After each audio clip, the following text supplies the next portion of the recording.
the reason why host communities are agitating, 33% goes straight towards state government. There's a fund also made for development. The other 3% go towards NDDC. The communities left with nothing. You will see somebody's managing their affairs. And oil is what? Evacuating daily in their own domain without nothing to what? Fall back. Then we now went to the National Assembly and tell government, look, give us something for ourselves. We need sustainable development. We want to develop by ourselves. We don't need government to come and politicize. So on that note, government are listening to us. We demanded for 10%, but meagerly they have given us 3%. This 3% is to be managed by our various communities, not to government, not to any other firm.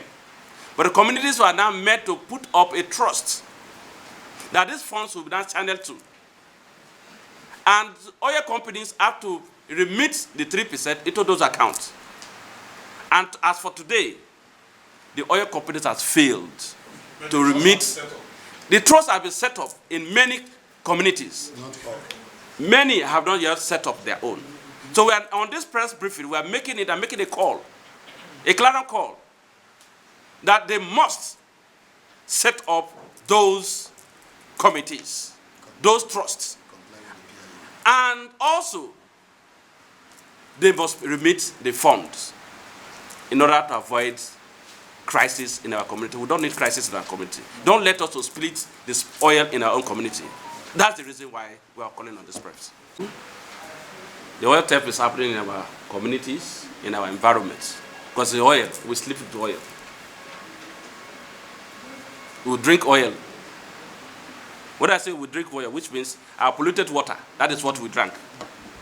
So which means we are drinking oil. We inhale the gas, and that is poisoning us every day. In our own parts, we are doing it. You can see this surveillance of something was done, people from far away take over the surveillance contracts. But we continue to cry, no, don't give this thing far away. Give to what? The indigenes. Yes. And partially, I think they have given some to our people. They give some to Tompolo, which all of us are aware. And the result is what? So clear. So many things were revealed. We also want to appeal, extend it more, involve more community-oriented people. Like our young ones we are seeing here, they are generals who take up the cross to fight for community good governance, sustainable development. If all of us have been impacted, these things you see will stop. So we need more hands. Government should what? Impact more persons, not only 1 or 2 persons. Yes, it has given to Tompolo, not all. A part have given to Tompolo, part have given to some persons. Still create it and give it to more. There are so many things ought to be done. I don't want to expose more because there are some other things I would have said here. But if you are fighting for a cause, you don't want to expose it in the media. As our president says, I don't want to leak out my tactics.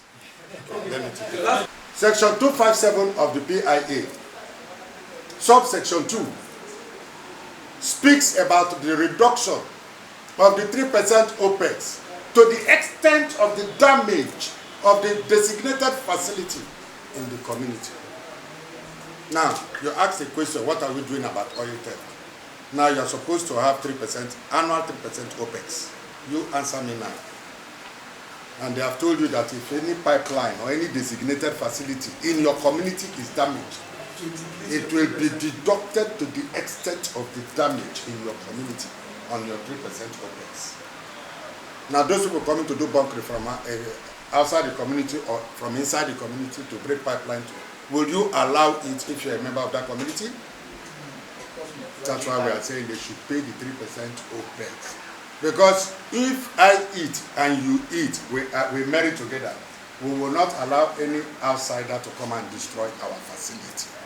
Concerning the spillage of that you are talking about, as we speak, the communities are suffering 100%. No way the government is not doing anything, the companies are not doing anything to solve the problems.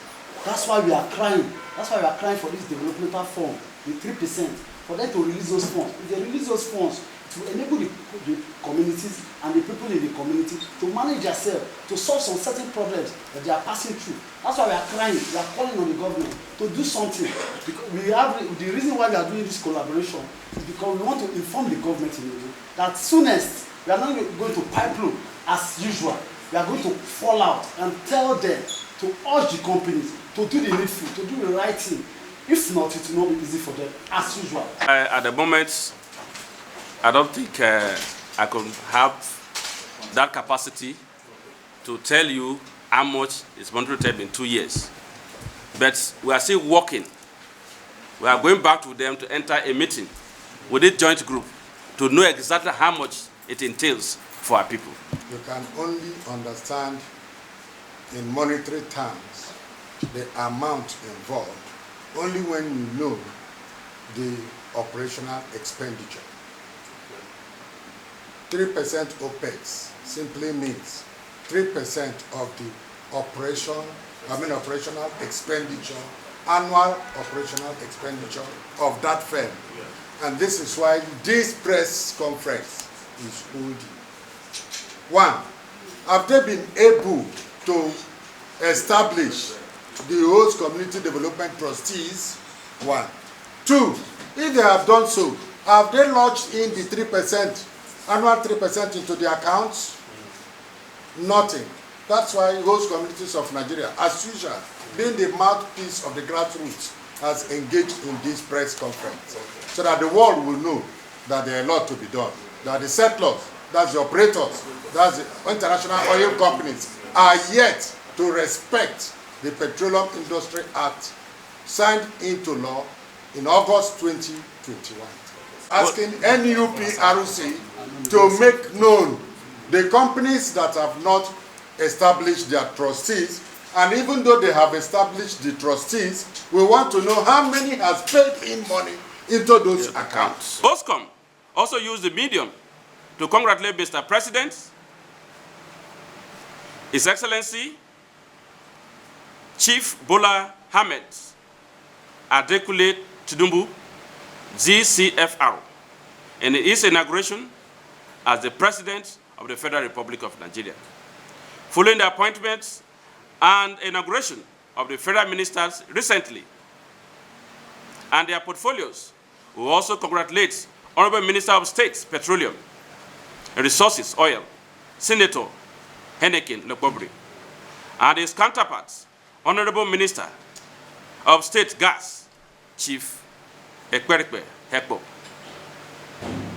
Hostcom will continue to partner with NUPRC and present administration to ensure good working relationship with the settlors, only if they comply and implement the PIA 2021 with regard to Host Community Development Regulation number 114 of 2022 and the adherence to all other protocols to yield sustainable development and participatory rights of the petroleum communities.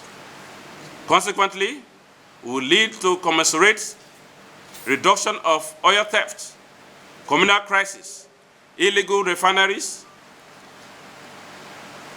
and refining of petroleum products, youth restiveness, vandalism of our facilities and pipeline. Also, drastically reduce and put an end the moribund oil theft. Gentlemen of the press, I want to assure you that Hostcom and other stakeholders are here today. Is working in hand. I've looked at the scorecards of NUPRC. And we are calling on other regulatory bodies, such as down under midstream. Is it down under midstream? To do the same. Let us know their scorecard. Let them know their scorecard. Yes. Are they really carrying the host community along? Yes. Those are the key issues. We have looked into NUPRC, and they are perfect at the moment. So we are looking at the regulatory body of the authority to do same. NMDPRA. To do same. They should not hide under the laws. Exposed. Let us see how they have gone so far. How they are interfacing with host communities. Because their critical facets are in our areas and causing a lot of danger and threats in our lives. So this group, the stakeholder you can see, the ex-militants are here, the Hostcom group are here. We are the community people. I want to assure you, we will team up and look at the scorecard of each of the regulators, whether they are doing it well or not, to bring sustainable development for our own communities, in order to avoid crisis in our community.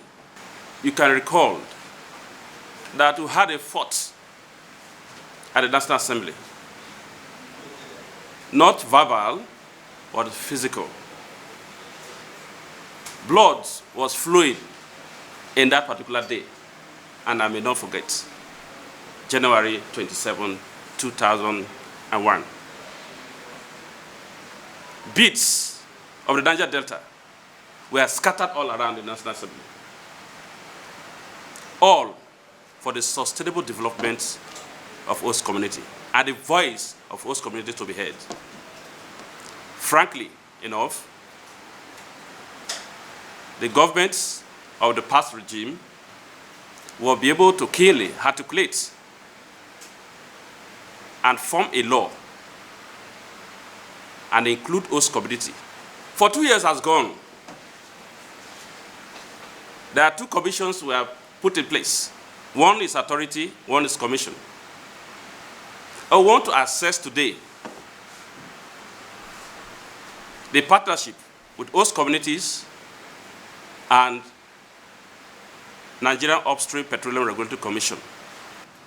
Long live host communities, long live Federal Republic of Nigeria, and long live NUPRC or Niger Delta. Thank you, and may God bless us all.